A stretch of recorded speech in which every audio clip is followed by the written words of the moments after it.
Hey again, straight to the bar people. How's it going? This is Girl with No Name, aka Jackie. Also vlog at my own vlog over at girlwithnoname.com.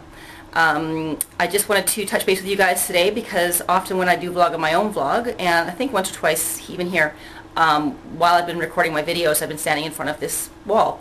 And I've had some people ask me about the wall, so I thought I would explain the wall. I'm a self-professed fitness junkie. I've been working out for several years. I've had a few times in my life where I've let things slide and gained a little bit of weight and had to really fight hard to get it back off again. And in the last couple of years, I've been really dedicated and really motivated and really just sticking to it. And decided to make a huge change in my life by really making it a lifestyle change. Not just, I work out, but something that I really believe in and really enjoy and really pursue and things like that. So when I decided to do that, the first thing I had to do was lose a bunch of weight and get back into my usual stuff, which was running and a little bit of weight training. The more I kind of got into weight training, the more obsessed I got with it. So now I would consider myself to having a pretty ripped body thanks to weight training and a lot of HIIT, high intensity interval training and high intensity weight training as well. Super circuits and supersets and that kind of thing. So, but when I first started out, I had to set a goal, a tangible goal for myself, and so I decided that I wanted to do something I'd never ever done before in all of my years of being someone who does work out over, off and on, and that was to see my abs, to actually see my abdominals, because I've never ever seen them before. And I'm 44. It's a hard thing to find at that age, I think. However, so that was what I set out to do anyway. But I found that I needed a little bit of inspiration and motivation and reminders. So I put together this wall for myself. It's not a huge, crazy thing. It's just a little reminder. It's right in the middle of my apartment where I can't miss it. It's on my dining room wall, which has my dining room also subs for my office as well. So it's in my face every day, all day.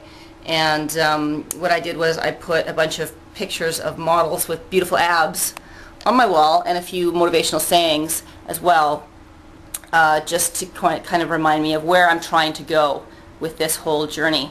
So I'll quickly show it to you. Basically, it's, just a lot of women with no heads, but beautiful abs. So, I think that this girl here is my favorite. This one here is my favorite. That's the girl I aspire to be. Unfortunately, my body is not as long as hers, so I don't think I will ever totally look like that. But I'm here to tell you that I'm pretty close. I think there's going to be a picture on this posting as well when it gets posted of a picture I've had taken only a couple of months ago, and I think it proves that I've actually found my abs. So I've been successful at what I've done. But this wall for me is not just a reminder, but it's definitely a big reminder, but it's also an inspiration and a motivation, because I'm not looking for the unattainable. Look at these girls. They found their abs. So if they can find theirs, why can't I find mine? Is basically where I was coming from. And then I wanted to put up a few sayings as well that helped me sort of wrap my head around the fact that it was doable. My favorite one here is, if the mind believes it, the body will achieve it. And I really believe that. I believe that if you believe in your mind something is doable, that your mind will put into work, into practice, the things that need to happen in order, the steps that you need to take in order to make it happen. I really believe that. So I think that in knowing where I was going and believing I could do it as well, that really helped me to figure out things I need to figure out, like what is the best way to pump iron and what is the best way to perform cardio. I could have just kept doing what I've always done all my life and hoped one day my abs would show. They never were gonna. But I discovered super circuits and supersets and cranking up the weight. I mean, you can't get better unless you work harder, right? And I'm pretty strong now, pretty strong for a girl.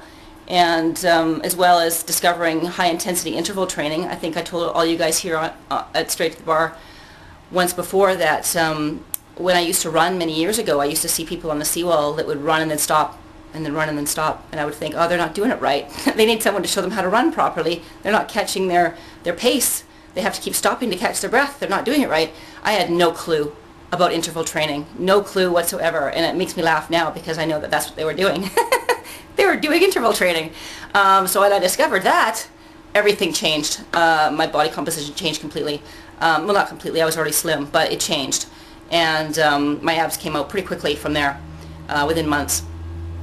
I was really surprised. But I'm glad. But if my mind didn't believe that I could find a way to do it, I probably wouldn't have started researching it. I would have just kept doing what I thought I knew and going from there, and I never would have gotten where I was going. So the mind's got to believe, your mind's got to believe where you're going before you try to go there, that you can get there. Anyway, another saying that I really like on my wall is can't means won't, because really, doesn't it? If you say, I can't do this, or I can't do that for whatever reason, aren't you really just saying, well, I'm not going to do it. I won't. I refuse. Try. At least try. So every time I catch myself using the word can't, I remind myself of this little saying because it's a big inspiration for me to stop procrastinating or making excuses or whatever, and just change my mindset from can't to, well, I'll try. Anyway, so that's my wall. I hope that explains a lot to you guys. I love my ladies. They're there for permanent. I've got guests come over once in a while, and it's there for the world to see. And if, my guests think I'm crazy, well, that's their problem. Oh, I forgot one. I did have one friend tell me when I started this obsession about, I don't want to call it an obsession, because she called me obsessed. And then I found this saying, obsessed is a word the lazy use to refer to the dedicated. So I like to believe that I'm dedicated, not obsessed. I'm dedicated. So anyway, that turned that off in my head for me, because when she called me obsessed, I worried that maybe I was obsessed, and then I found this saying and it made me feel better. Because I'm not obsessed. I just know what I want. Anyway, hope you guys are having a great week, and I hope to see you here again very soon. Take care. Bye.